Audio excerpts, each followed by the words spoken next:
Do the spiel first, the Yes. attendance. I guess we better go ahead, Jen. Thank you, Worship. Good evening, everyone. Welcome to the January 27th, 2025 council meeting. I'm Jennifer Connor, Clerk of Ramara Township. I'll begin with roll call of council. Mayor Clark. Present. Deputy Mayor Bell. Present. Councillor Snutch. Councillor Snutch will be attending via Zoom, I'm assuming. We're hoping. Yeah.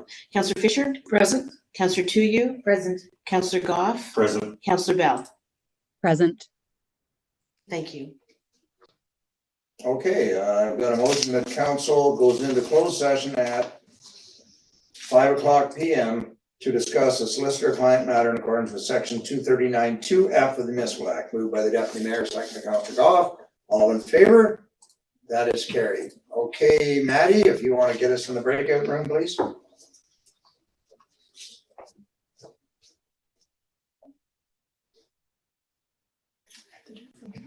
we have to click something? I'm sure we do.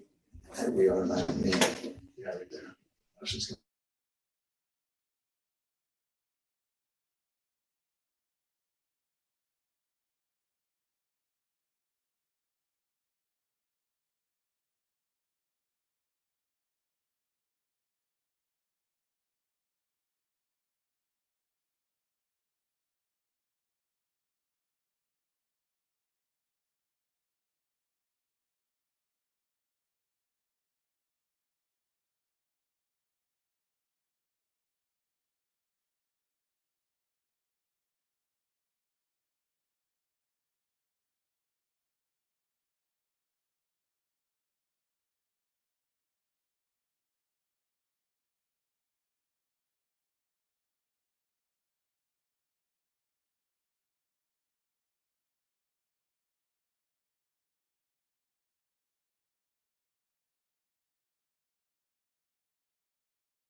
I don't know if Yeah, she's she's gonna head not. up. I don't know if she's gonna head up or not, or if she's gonna stay there, I don't know. I didn't know if that's what she's at. I don't pretend to know.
Okay, folks, we're live. I'll call the meeting to order and I'll look to my clerk for attendance and roll call.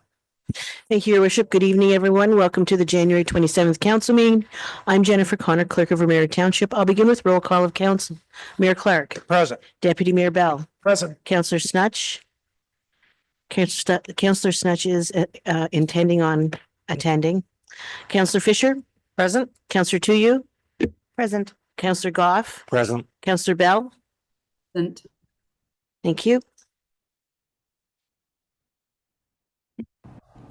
This meeting is being streamed live on the Township of Ramara YouTube channel. Be advised that by attending a public meeting of the Council of the Township of Ramara, you are consenting to your image, voice, and comments being recorded and will form a part of the public record. The chair, CAO, and/or clerk have the discretion and authority to terminate or interrupt the live streaming in exceptional circumstances where the content of debate is considered inappropriate to be published. Thank you. Okay, thank you. And I'd be remiss if I didn't mention that today is the annual International Day of Commemoration in memory of the victims of the Holocaust. It was on January 27th, 1945, that Auschwitz, the concentration camp, was freed by the Allies. And so that's the day that we've set aside to remember those 6 million victims of that terrible time in our world's past under Nazi regime. So today is that day. So please keep your minds around that as we proceed. Next, actually good news. January 23rd, I was at Lakehead University presenting a check on behalf of Simcoe County for $1.5 million. The reason I bring it up here is we had a former student and a local counselor that spoke at that did just a phenomenal job. And so much so that many of the people that talked after that were taking quotes out of her speech. So anything you'd like to add to that, Dana? Oh, thank you. It was very special to attend that event, and I was so honored to be asked to speak at Lakehead University, where our warden and mayor announced that Simcoe County is pledging $15 million to support a new building on the Aurelia campus, which will do so much not only for the local economy by creating jobs, but also to be able to reach more of our local students. This has special meaning to me, as I feel that I have been part of this school's evolution. For example, when it was first built, they opened their doors to Camp U, which was a welcome change of summer camps for children who prefer science over dodgeball. Additionally, one of my children is a recent Lakehead graduate, and another one will be attending this fall. So the future of Lakehead University is something that I'll be definitely cheering on. Any other members of council were out and about? I know you were, Councillor Fisher, and you've got some good news from the Legion. Some really good news. So the McIsaac family every year does the golf tournament at our Legion. And the money that's raised there goes right now for the building fund because they're under extensive renovations. And this Saturday, over $10,000 was brought in. There's 144 golfers that attended that day, and over $10,000 was brought in. So absolutely incredible, really good news story for our community. Great. Any other members of council? Deputy Mayor. Yeah, I attended the event. It was really well done. And I know I spent a significant amount of money and got in trouble at home. So thanks for that. Glad everybody had a good time and left poor.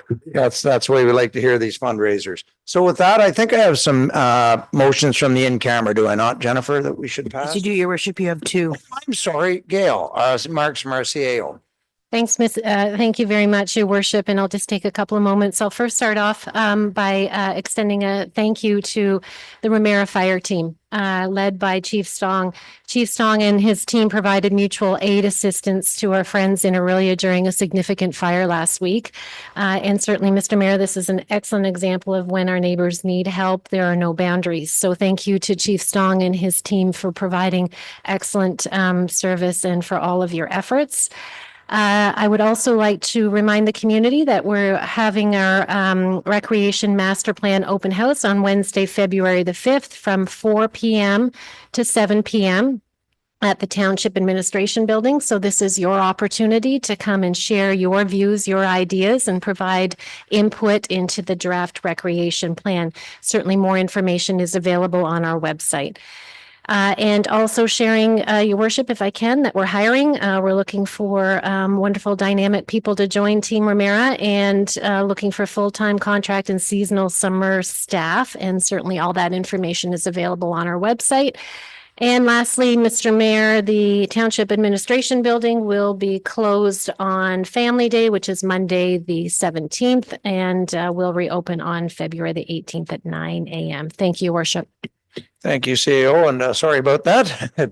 So now I'll look for in-camera motions, Jen. Thank you, your worship. The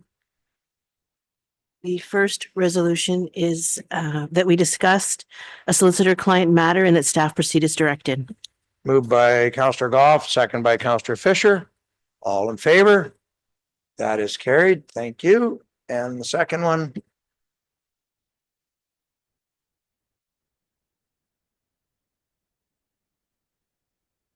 Okay, moved by the Deputy Mayor, second by Counselor Tuyu. All in favor? That is carried as well. Thank you. So now I have the Adoption of the agenda. That the council agenda dated January 27th, 2025, and any additions there to be adopted as presented. Mover, moved by Counselor Goff, second by Counselor Fisher. Any questions arising from the agenda? Not seeing any. All in favor? That is carried. Thank you. Disclosure of pecuniary interest, any member of council.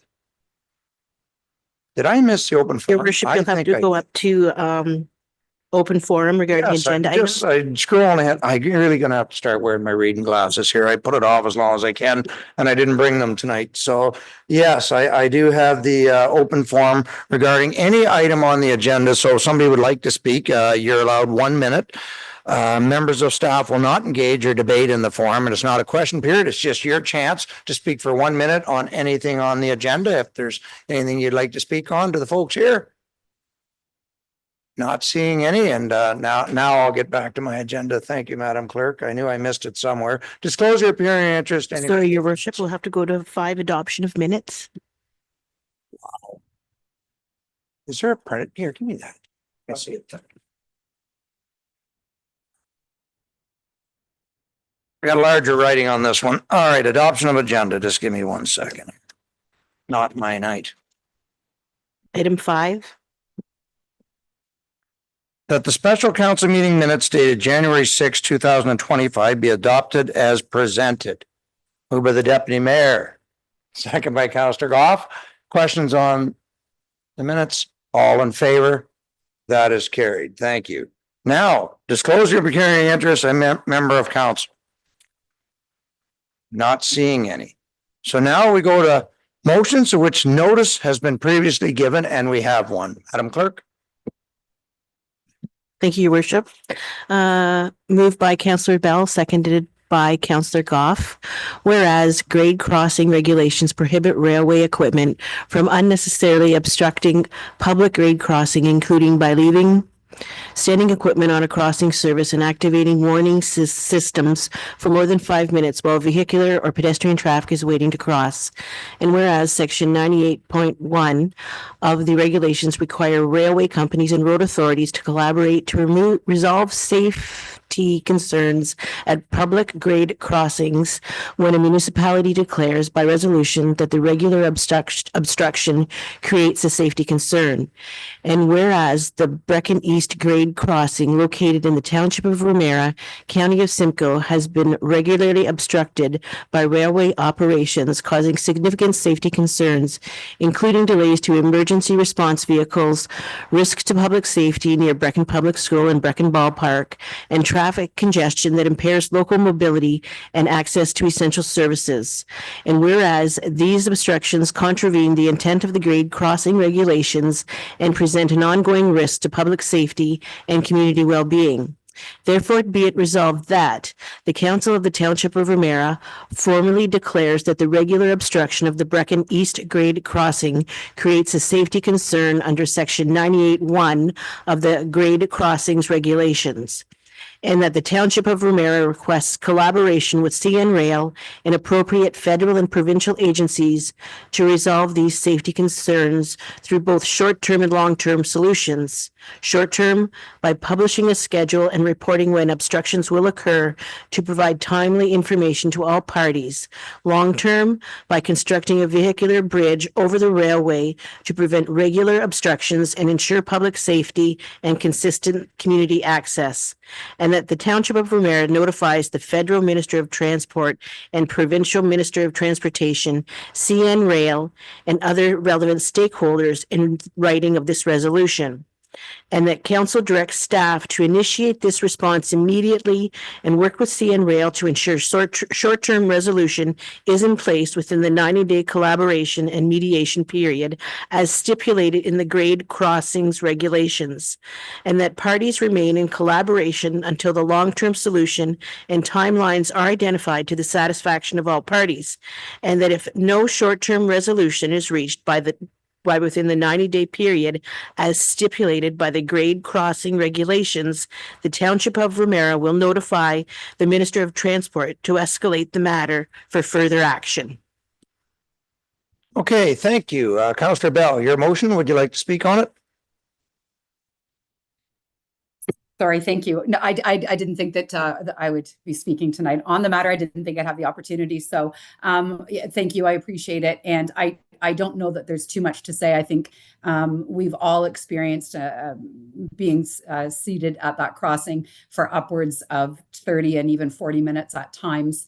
There are the videos that we had circulating, which were showing emergency vehicles being stopped at that crossing. We know we've had the request for consideration submitted where 884 local families, showed their support that it's time for us to declare something so that we could have CN Rail working with us. I would also say that I am very aware that this may not be something that happens in the next 2 to 3 to 5 years even. I would like to believe that it'll happen overnight, but I think realistically, we know that that's not the case. But I would also say that until the day that we actually did make the declaration and start the process moving, we could still be having this conversation in 5 or 10 or 15 years. So I think that the community is making themselves clear that they fear for their safety, and I think that's the number one and most important concern. And then, of course, a community improvement plan cannot proceed if we are, obstructing that crossing. So these are the reasons that this has been brought, and I'm hoping that council is going to be supportive, that we would like to make this declaration today and open up a conversation to get this moving forward. Thank you. Thank you. Seconder, anything to add to the motion? Comments from council? I guess the one I'll open up with is we're already in negotiations with CN. Like I look at the motion and much of what's in it is already underway. We have a drawing of a bridge that we did present to MTO last time a year ago now, I guess, and it's actually gone full circle. I believe they reached out to CN and CN has contacted us. So we are already in these negotiations, and I believe we're on to the next step where we're actually trying to get a costing for that bridge. So we're already doing this. So I'm looking at the motion, other than some of it is strongly worded, and I don't know if I want to start a battle with CN at this point. I certainly don't mind if individuals want to call. If there's a number they can call through section 98. I'm unfamiliar with the grade crossing regulations. It says section 98.1 here, but I wouldn't have a problem with individuals making that call when it's blocked, but we're in negotiations right now, and I want to keep those negotiations friendly as we move forward. So that would be my comment. Councillor, to you. Thank you. Yes, just further to what you were saying, I know that there are some other sort of trails related negotiations going on, and I would hate to alienate CN by coming on strongly with this. A couple of questions that I had, if I may. So I realize we're waiting on a costing, but do we know who would be paying for it? Josh? Yeah, it could be a shared cost. There could be federal money involved, provincial money, CN, as well as the township. So typically when it does come to CN crossings, upgraded grade crossings, it's 50% federal and then 25% township, 25% CN. certainly we'll be looking for grant money if it comes down to that. Carry on, Councillor. Thank you. The other thing that I sort of have concerns about is our obstructions, like would an obstruction schedule even be knowable? Because I know that, for example, when a passenger via train is coming through, it has to automatically give right of way to the cargo trains. And so one time, for example, somebody was visiting me from Toronto, and I thought that, you know, she would be there at midnight for me to pick up, but it wasn't until 4 a.m. So I'm just not certain if the schedule is possible even. Do they report to us when there's a blockage? No. No. All right. Any other comments? Yeah, carry on. Thank you. The other one is that often there's stoppages at the north end of the township as well. And I guess what I'm sort of wondering is what kind of precedent this might set in terms of requesting bridges or obstruction schedules, or even if they decide, okay, so we won't stop in Brecken, does that mean then that they'll stop in the north end of the township? Are we just sort of displacing the problem? I wouldn't know. Yeah, through your worship, it all depends where those sidings are. And depending on the size of the train, there's certain sidings where they can and can't fit. But yeah, we don't have schedules. We have no control on where they stop and when they stop. Unfortunately, this is one of the longer sightings than I wear. If you're through your comments, or yeah, any other comments, Councillor? So I'll go back to a supplementary. Go ahead, Councillor Bell. Thank you. So in speaking with MP Chambers, his feeling was that if we can know what's happening at our borders, we can certainly know when trains are going to be using the siding in Brecken. And that was something he thought he would, that could be brought forward, which is why I wrote it into the resolution. I understand that there is an open conversation with MTO here in the province. But if there has been open conversation with CN Rail, the residents of Brecken and Lagoon City are not aware of that. And they weren't aware of that at the time that they determined that 884 of them would sign the request letter. There's also a formal process. This formal process is directly out of the grade crossing regulations. And without declaring the the crossing to be unsafe, we don't have any leverage or ability to move forward unless CN decides to come to the table. With regard to trails, I would not be in favor of saying a trail is more important than the lives of the 884 families on the other side of the track. So I understand that we want to expand trails, and certainly I would like to do that too, but not at the cost of lives. And I would also point out that some of the folks who signed the letter are indeed our own emergency services people who understand very well the danger of not being able to access the other side of that crossing. And these are not minimal blockages. And I have sat myself at 30 and 40 minute blockages. So that is way beyond 5 minutes. And I know realistically, we all know that there's going to be those those times where it may be over 5 minutes, but a 40-minute blockage is not acceptable in a residential area. And as far as calling the number, many people have done that, some around the council table now, in fact. And, the response back is always, well, we're not receiving any complaints, whereas I know I've called myself on more than one occasion. So just speaking for myself, they've received complaints because they've received them from me. I don't see the harm in carrying a resolution. This is what advocacy is, and townships do this on a regular basis. We just came back, for example, from Roma, where numerous resolutions of similar fashion were circulating and are circulating. So from my perspective, there's no downside to ensuring that we declare the crossing unsafe, and that we would like to see a collaborative process moving forward. So my position will be that I want to support this, and clearly I'm going to be needing a recorded vote. Okay, thank you. I have a question on just your last comment. So to Josh, if we declare a crossing unsafe, are we now responsible because we've deemed it unsafe? Would we not have to close the road if we deemed it unsafe? To your worship, there always would be some liability Right. invoked by it. Yes. Well, yeah, yeah, I guess I have an issue with the wording of the motion because deeming it unsafe.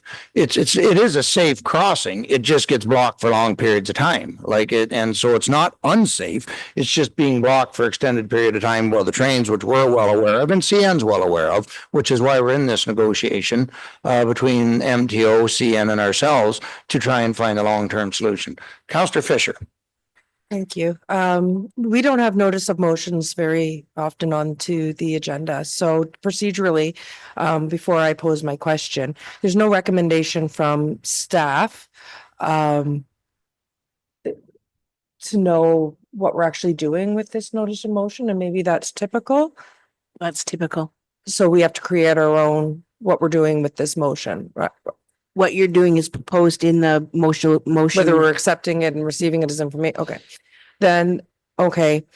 Are we able to, so since we're creating our own recommendation here, I agree that some of the language in here, it is a well-worded motion, but there still are some things that reading quickly, I'm like, oh, long-term solution, constructing a bridge. By accepting this the way it's written, does that put that fiscal responsibility solely on the municipality? Because now we've accepted this resolution, which is something that I'm afeared of because we just can't afford it, in my opinion. Is there a way to create, I'm not creating a recommendation or a motion on this. Is there a way to create something where we send this back to staff, since they are in negotiations, to change language to fit what the residents are looking for, what Councillor Bell's proposed, and to make sure that we're not on the hook financially or otherwise? Like, I don't think procedurally how this does that move. Well, if the residents are looking for that we're on negotiations, we are. So we are doing that. So that if that's all the motion is to intent of, then I can answer, yes, we are in negotiations, have been for some time. It's a very expensive solution, but so far it's the best one we've got in front of us. Relocating the tracks is now, there's no interest in that. We tried that for many years. Can we get the tracks relocated? And no, CN is not interested. So the next option is an overpass. I'll finish going around the table, then I'll go back to the mover. Deputy Mayor, go ahead. Okay. Is everybody else done? Give us a wrap up then, Councillor. I'll call the vote. Go ahead, Councillor Bell. Thanks. I just wanted to say that the language is the language out of the grade crossing regulations. So where it says by resolution that regular obstruction creates a safety concern, that is what the grade crossings require. So the council has to declare by resolution that regular obstruction creates a safety concern. So that's the specific concern, that regular obstruction creates a safety concern. So that all of that language is directly out of the grade crossing regulations.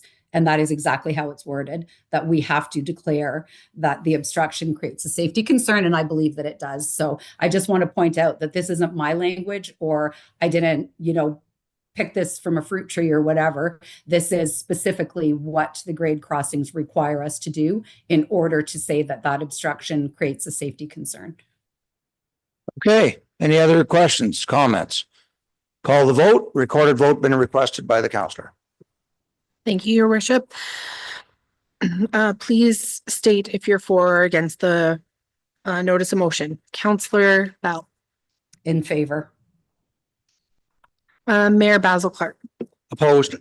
Councillor Fisher. Opposed. Councillor Goff.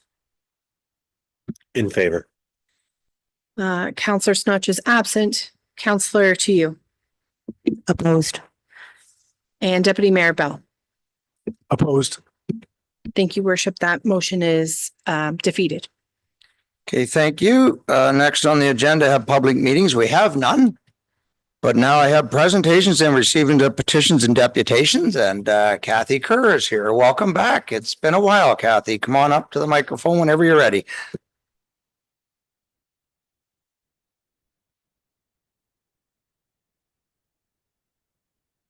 There.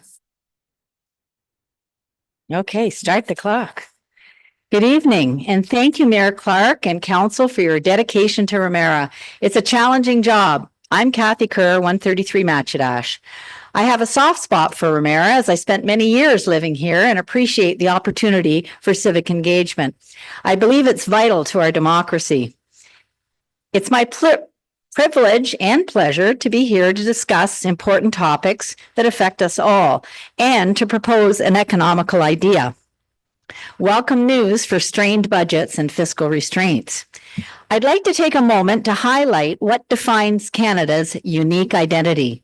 Geographically speaking, we're extremely fortunate to live in Canada with its 10 provinces and 3 territories. This vast country covers 10 million square kilometers and is second largest country in the world. Canada comprises 7% of the world's landmass. We have the longest coastline on the planet, 343,000 kilometers. And when it comes to fresh water, there's an estimated 31,752 freshwater lakes, covering 9% of Canada's surface. Imagine the value in our resources and the stewardship responsibility to protect this great land and our sovereignty. Canada has 318 billion trees, the second highest number of trees in the world. Our forests cover 367 million hectares, which is about 40% of the country's landmass. That's great news. Canada has long ranked among the world's leaders in the production of uranium, zinc, nickel, potash, asbestos, sulfur, cadmium, and titanium. We're also a major producer of iron ore, coal, petroleum, gold, silver, and lead and copper. Canada ranks third globally for cobalt with reserves of 600,000 tons and abundant oil and gas. That's all great news. So why am I here, you might ask? Well, I'd like to switch gears for a moment and come closer to our home, our municipalities. The Association of Municipalities of Ontario, AMO, recently published their much anticipated study. I'm sure some of you have read it, just came out January of 25, entitled Municipalities Under Pressure, the Human and Financial Cost of Ontario's Homelessness Crisis. The numbers were staggering. 81,515 Ontarians experienced homelessness in 2024. That's Ontario. Without immediate intervention, homelessness could more than triple by 2035. In 2024, municipal pressure totaled $2.1 billion. Investment by municipalities has grown by over $900 billion. And yet the provincial and federal governments are not paying their fair share. The levels of government that caused the issue together are paying less than $40 million combined. Poverty is strangling the poor and middle class. 2 million Canadians access food banks regularly. Imagine. But first, it's important for us to know our history and how we got here, where we are today. Here's a quick timeline. In 1937, the Federation of Canadian Municipalities, FCM, was founded as an advocacy group with no formal power but significant influence. This organization later became affiliated with the United Nations. In 1946, the League of Nations transitioned into the United Nations, founded in part by the Rockefellers. In 1948, the World Health Organization, WHO, was formed. As early as the 1950s, the UN began funding scientists to discover climate change. Did you hear that? Discover climate change. In 1976, the UN met in Vancouver, BC, to begin plans to take over control of Canada. And in 1990, ICLEI was founded, the International Council for Local Environmental Initiatives. In my opinion, that was when Canada began to incur tremendous debt. Adding to more organizations almost invariably leads to increased costs and decreased efficiency. When local initiatives are transferred to international bodies, the likes of ICLEI, we soon discover that these non-governmental organizations, NGOs, don't align with Canadian beliefs, values, traditions, and local needs.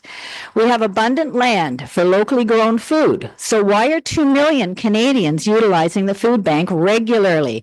A third of them are children. Why is Canada so steeped in debt, projected to be $2.10 trillion, nearly double what it was in 2007-8? Where did the money go? And why, in this resource-rich country, are many struggling to put food on the table? Part of the reason is that we are signed up to the UN Agenda 21, thanks to former PM Brian Mulrooney, who I believe sold us out in 1992, and we've been going further and further into debt since.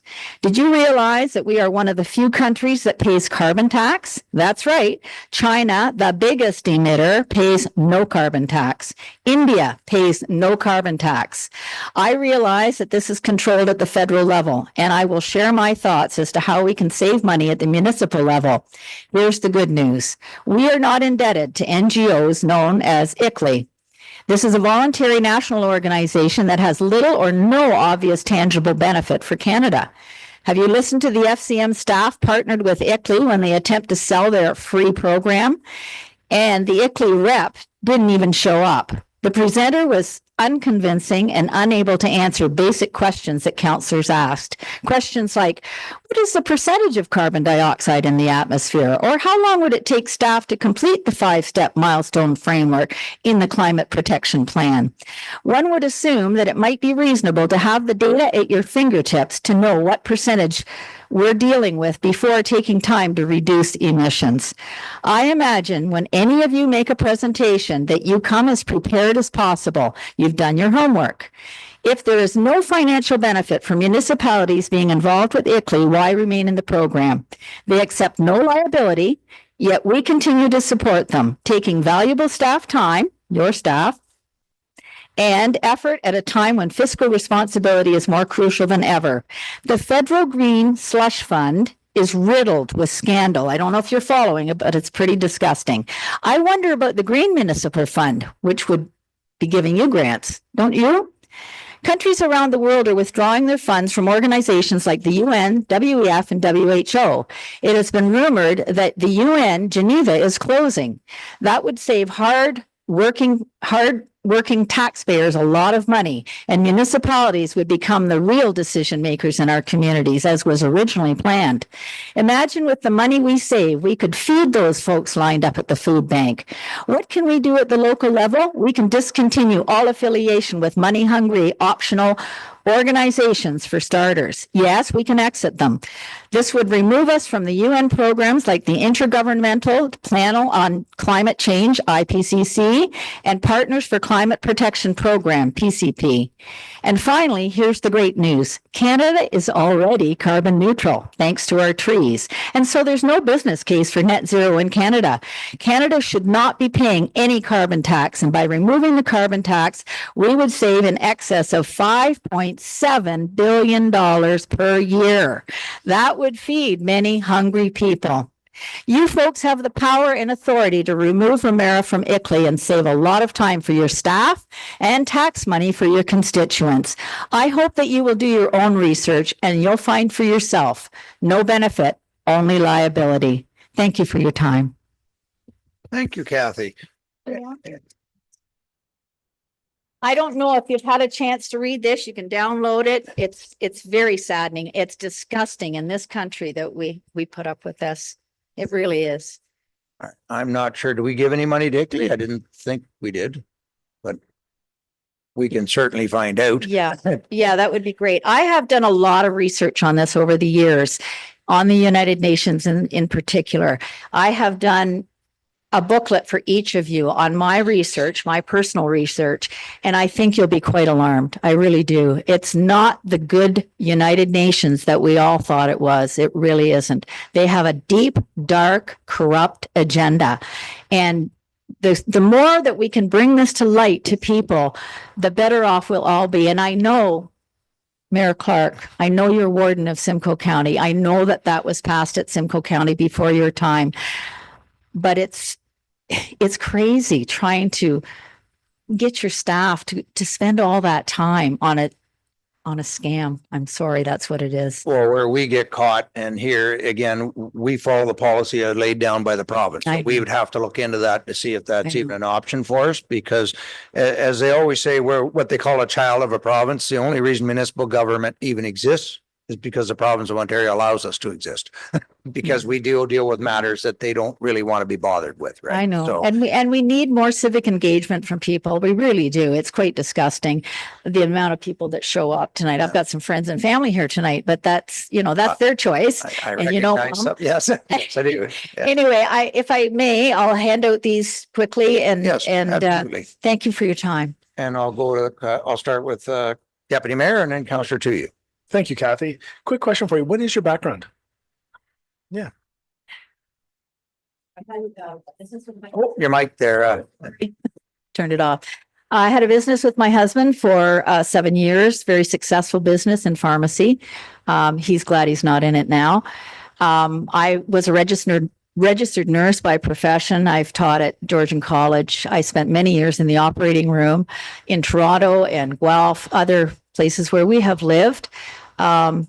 I've sat on boards before, so I am researched. My job now is I'm a full-time researcher, and I do that independently. And what is your connection to the homelessness then? I know you put that in part of your deputation, but I didn't hear a whole lot. Reading everything I've read about the homeless. And, when I read this to people, they said, well, why are you bringing all the resources of Canada in? Because people don't realize how resource rich we are.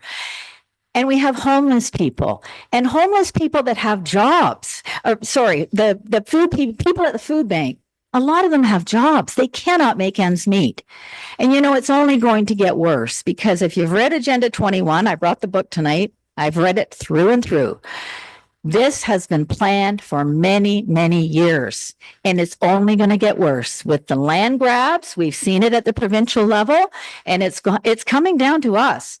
And if we don't act now, then we're lost. We're sunk. We lose Canada is what happens. It sounds dire. It is dire. It really is. So I have vast experience, very varied, but I have a big science background also. Okay. Thank you. You're welcome. Councillor to you. Thank you. Kathy, can you tell me, are you affiliated with the anti-ICLEI group called KICLEI? No, I'm not affiliated with them. I am aware of them. I follow them. I follow all the municipalities, actually. I live in Aurelia. I know Gail Jackson, and I don't know her, but she knows me. So yeah, I have no formal affiliation with any group, other than we do have a group in Aurelia that it's an advocacy, or it's an informing knowledge based group for anybody that wants to come, because our municipality has grown so big.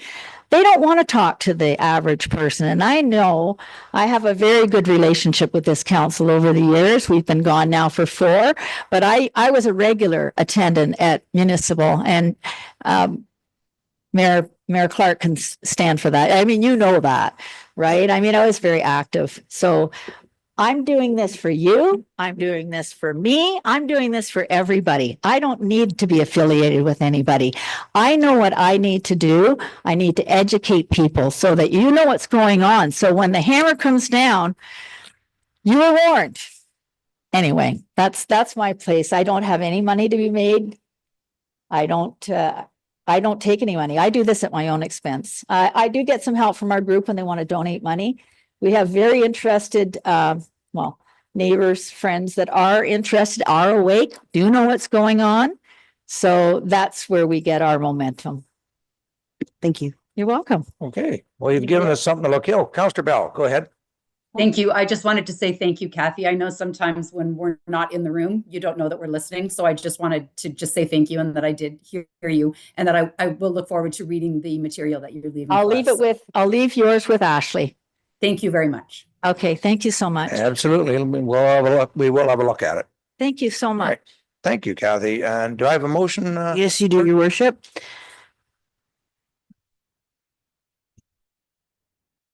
Your mic's off, Jen. Sorry, that we receive the deputation regarding human and financial cost of Ontario's homelessness crisis as information. Moved by Councillor Fisher, second by Councillor Goff. All in favor? That is carried. Thank you. And it's great to see you in the council chambers again, Kathy. It's been a while. All right. So I'll continue while you're handing that out. If you don't mind, I'll go on to our consent agenda, and We have a Lagoon City parking exemption, and if you would like to read the motion, Jennifer? Thank you, Your Worship. That report CD 0525 Lagoon City Parking Exemptions, 5th Annual Brecon Lions Club Ice Fishing Derby be received as information, and that the following parking exemptions be granted on February 15th, 2025 in Lagoon City for the event. Remove the restriction of resident-only parking in Lagoon City and area. Lift paid parking requirements on Lake Avenue from Simcoe to Ridge on east side of Lake Avenue. Allow parking in municipal lot at Lake Avenue and Poplar Crescent without a residential parking permit. Lift no parking restriction on south side of Simcoe Road from Lake Avenue to Laguna Parkway. Allow parking on east side of Lake Avenue from Beaver Trail to Lake Avenue Park, and allow parking on east side of Lakeshore Drive from Maple Trail to Simcoe Road. Okay, can I have a moved by Councillor Goff, second by Councillor Fisher, 5th annual year. I hope they have good weather for it. Sherry, did you have some comments, Councillor Bell, or are you moving the motion? Okay, you know what? I'm going to move by Councillor Goff, second by Councillor Bell, just so, because I didn't look up in time. Comment? Go ahead, Councillor Goff. No, this is a very worthwhile cause, and it's actually funny. I know Councillor Bell and myself have talked to the organizer, and Councillor Bell's had several discussions with our CAO Jackson and Josh Kavanaugh, Director of Infrastructure, trying to come up with a plan that was going to work for both us, the municipality, and the organizers. And actually our last committee of the whole meeting on January 6th, the organizer was down the hallway talking to at the planning desk. So we sort of touched base, Councillor Fisher and I, with him. And so I'm all in favor of this. Okay, so all in favor? Opposed, if any, that is carried. So that'll take care of the consent agenda, correct? Because it was only one item. That's correct, Your Worship. Yes, thank you. So reports from committee and boards, I have none in front of me. Items requiring the immediate attention of council, I have none. Unfinished business, I have none. County councillor updates, I have a motion here. Madam Clerk, I'll let you read the motions from now on. Thank you, Your Worship. That we receive the county council highlights dated January 14th, 2025 as information. Thank you. Moved by Councillor Fisher, second by Councillor Chu. You questions? Councillor Fisher. Thank you, Mayor. We spoke on the phone the other day about it because I had some questions, and I think it might be beneficial if you could explain the process of what triple majority means when it comes time to making decisions regarding the size of county council. Yes, as you're well aware in the motion, and after a lot of deliberation and 2 or 3 times, I think it came back to the council floor, we have agreed to downsize council from 32 to 17. So that's a full-time warden appointed by the council and mayors from each municipality, making up the remaining 16. So now that goes to triple majority. So what will happen first, March 11th, we have to bring the bylaw to county floor, and that'll, again, we first have to approve the bylaw. That will probably be another close vote, I would expect. And then we proceed. So that's the first part. Council votes for it.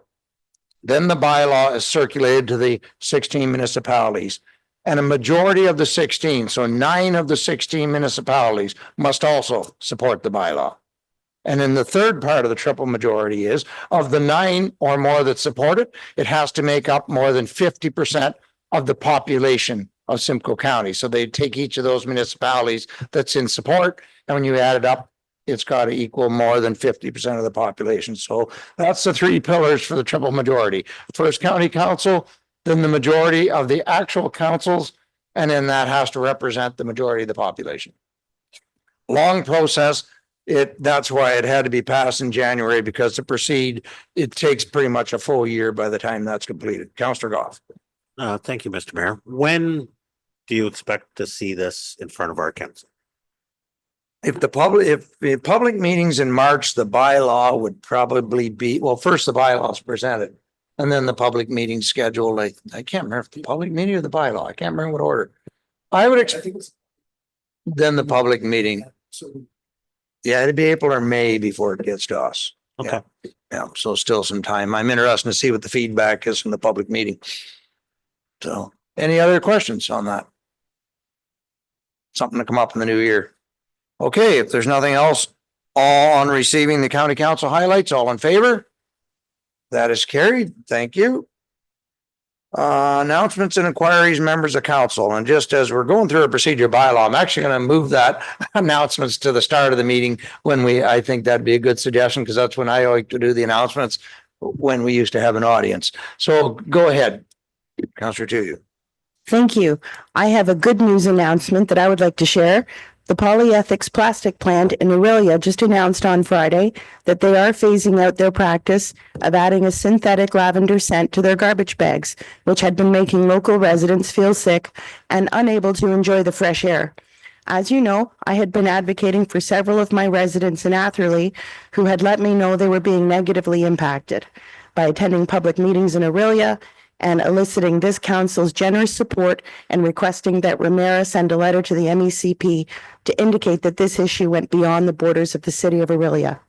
This is great news, and the community should be very proud of themselves for speaking out. This makes me all the more excited for what we could accomplish when everything is ready to go with our Climate Action Committee. Thanks. Thank you for that. Any other announcements and inquiries? Councillor Bell. Thank you. Well, obviously we have the Brecken Ice Fishing Derby. So the Lions do great work for the community. Everything from feeding families to helping out with equipment at schools and that sort of thing. So it's a great day, and it looks like the weather is good for it this year. So that's also exciting. But the other thing is the Ramare Chamber of Commerce has the Beat the Winter Blues Dance on Saturday, February 1st. So that's coming up this weekend. I know they were getting close to ticket sales, but I think there's still some left. So if anybody wants to come out to the Legion Saturday night, that'll be a good night out as well. Okay, thank you. Deputy Mayor. Coming up in February, we've got the Ramona Hall Winterfest, Saturday, February 15th. There's a poker run, starts at 10 o'clock and finishes at 2. There's a euchre tournament starts at 1:30. It's a good time by all. Well, going to be a busy couple of weeks. Councillor Fisher. Thank you, Your Worship. The Robert L. Bowles Nature Center has organized an event for the Family Day right on Monday. They're opening up their property for free that day, their trails for skiing and snowshoeing. They have lots of extras. So if you don't have any, they're shoveling off the pond for skating, and they're actually Bob himself is at 1 o'clock going to be offering a guided nature walk. So that'll be on their Facebook page as well. And I can put it up on mine and share it to the powers that be. Hey, thank you. Any other announcements? Not seeing any. It's going to be a busy month here. With that, we will go on to requests for reports. Council members, I don't have any. Notices of motion, I don't have any. So bills and bylaws. Recommendations. Go ahead, Councillor. Thank you, Your Worship. That Bill 2025-04 be read a first, second, and third time and finally passed as bylaw. Okay, that's a separate one. So Yes, it is. Yep, that's the first one. So any questions on the water rates? Hold it as a separate. Can I have a mover? Moved by Councillor Tuyu, second by the Deputy Mayor. All in favor? Opposed, if any? Not seeing it. Okay, so go ahead, Madam Clerk. Thank you, Your Worship.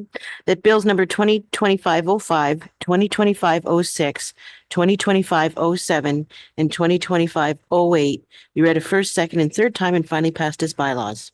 Okay, moved by Councillor Goff, second by Councillor Fisher. Questions on those bylaws? All in favor? Opposed of any? All in favor. Okay. Confirmation bylaw. That bylaw 2025-10, a bylaw to confirm the proceedings of the council meeting held on the 27th day of January 2025 be considered read a first, second, and third time and finally passed. Moved by Deputy Mayor, second by Councillor Fisher. All in favor? That is carried. And recommendation to adjourn. That we do now adjourn at 7:19 PM until February 24th, 2025 at 7 PM. Moved by Councillor Sorry, Bell. Your Worship, that should read 6 PM. All right, thank you. Moved by Councillor Bell, second by Councillor Goff. All in favor? That is carried. Thank you, everybody. And I hope everybody